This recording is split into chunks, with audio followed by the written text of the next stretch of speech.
We begin tonight with your child's education taking a big hit.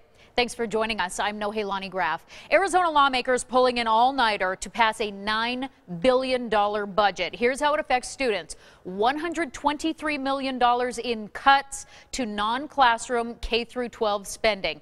$100 million cut from universities, and all funding cut for Maricopa and Pima County community colleges.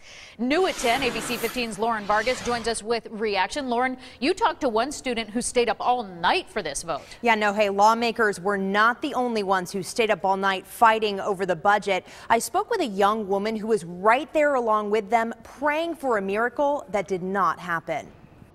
No one cares more about Arizona students than Shayna Stevens. Our state government just told every single student that prisons are more important than education. A college senior herself, she's also the president of the Arizona Students Association. I know these students. I work with them every single day.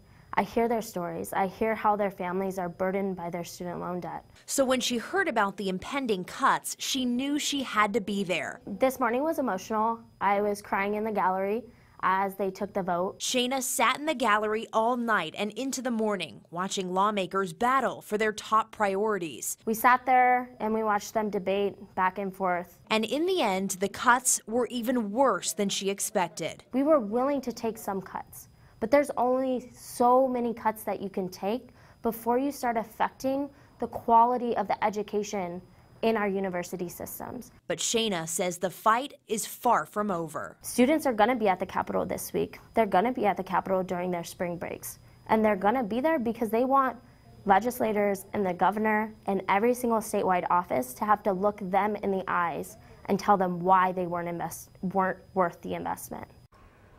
Republicans who voted in favor of these education cuts argued that it's only a small percentage of the nearly $4 billion they are spending on education. And of course, no, hey, they had to find some way to cut $700 million in order to balance this budget. The cuts were never going to be easy, but we will stay on top of the ripple effect. Thanks so much, Lauren.